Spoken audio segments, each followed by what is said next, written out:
it's your girl Ashley. I'm back with another video, and this is part 2 of Killers in the 70s. So we're starting off today with the BTK killer. His name is Dennis Rader. And if you don't know what BTK stands for, it's bind, T-word, K-word. Yeah. So yeah, he was a infamous killer, and that was one of the killers that was about to catch on Mindhunters before it got canceled, but we're not gonna talk about that. So yeah, he had 10 to 12 victims, and they were all committed in Kansas, because who does things in Kansas? You know, nobody but him. His killing spree was from January 1974 to January 1991. A while without being captured or caught, and he was sending taunting letters to the police, which I'm like, come on now, like, you know. And then how he got caught was so dumb. No, I think they was like on their way to go catch him or something like that. But yeah, he sent in a disc with his fingerprints on it to the police. That's how he got caught. You know, and you be thinking about these serial killers, you like, I thought you were smarter than that, but not really. Not really. So yes, he was charged with 10 counts of first-degree murder, and currently he got life imprisonment without the possibility of parole for 170 years, and he has 10 concurrent life sentences. So he's never getting out of there. He's still in there. He's still chilling in there. Wish he would have, but you know, he's still there. So the second person we have is Wayne Williams. I'm not gonna lie, he hurt my feelings probably the most out of the serial killer list, because he was black and he was a serial killer in Atlanta, killing young boys, and then he threw them off by killing a girl. So they were like, no, this could be the same person, but it just sickens me. Well, he was on Mindhunters too, but it was sickening me that, you know, he was trying to play the race card and say, well, you know, they're targeting me because I'm black and all that stuff. And it was really riding for him. And I was like, how do they feel when they find out the truth? Like, only convicted, though, of 2 murders, but 24 to 33 suspected people that he have killed sound about right. They just couldn't match all of it to him, so they really couldn't charge him, you know, with that.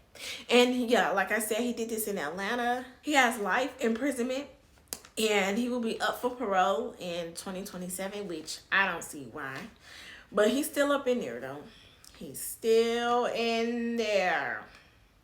But yeah, on to the next one that might, I'm just kidding. It won't hurt my feelings as versus Wayne, because that really hurt. Like, how you black and you doing all that? Like, why?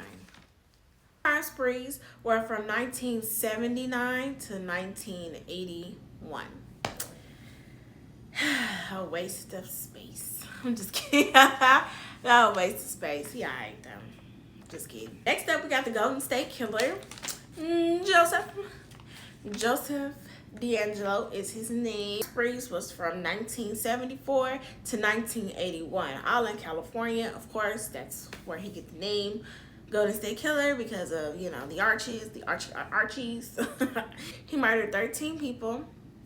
He raped 51 people and burglarized 120 people's homes. He sucked. Also sent taunting letters to the police. I don't know why. I'm just like, I mean, the more and more you taunt the police, the more and more it's like you're just like, okay, well, I give up. Like, come arrest me. And it's like, okay. I mean, like, ugh, they just suck. Like, you really taunt the police, even though you killed all these people, like, no mercy, no nothing. But then, you know, when they get in their court, they're like, oh, please spare me my life. Please spare me my life. No, we're not. He was sentenced to 12 consecutive life sentences. The Sacramento East area rapist from 1976 to 1979. Next is the Hillside Stranglers, and there were 2 of them. The first one was Kenneth, was Angelo. Spree arranged from like October 1977 to February 1978. So not too long, but still too much damage. So they killed 2 people together and 2 by Kenneth. Both sentenced to life imprisonment. Who unfortunately passed away. And I do say unfortunate because he should have served out the life sentence along with that buddy boy Kenneth. And so, yeah, Angelo died in September of 2002. And all this happened in California. They began with the death of two P words that were, working, and they were found strangled and dumped. It just became alarming because there were 5 young women that were done the same type of way, but they wasn't P words. So they started how they came upon getting into like who's doing all of this and all of that. And they committed 2 more crimes, Kenneth and Angelo, before they just immediately stopped. And then when they stopped, police were like going hard. We have is Donald Miller. His crime spree was from 1977 to 1981. 5 victims, but they were only convicted for the 4 murders.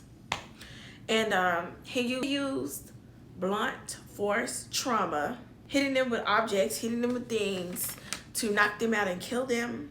He's also a serial killer in California. Next, we have the Denver P-word killer. Name is Billy Reed.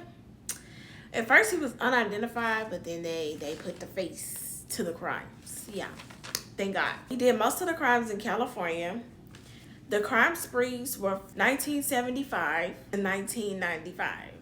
About 17 to 26 people that he killed that were P-words. Well, essentially what he would do was pick up hitchhikers and then beat them and strangle them and then dump their body out on the interstate 70. Each of the victims were anywhere between 15 to 25, which is very sad to hear that, youngest is 15, going missing. It was really piquing people's interest because first of all, he was dumping them on the interstate, and then second of all, they were like people that were actually like went missing, like they got reported missing. So they were like searching for them, and they're like, on the interstate, something adding up here. He got life imprisonment, still there. Still there. Yep, so he got life imprisonment, and that is the end of part 2 of serial killers in the 70s. And an honorable mention to Jeffrey Dahmer, who had his first kill in 1978. And also to the other honorable mention is the Genghis River Killer, No-Neck Arthur. Started his first killings in 1978. Yeah, either 1978 or 1979, but we will make another part to the killers in the 80s because they were going crazy in the 70s, 80s, and 90s. Because why?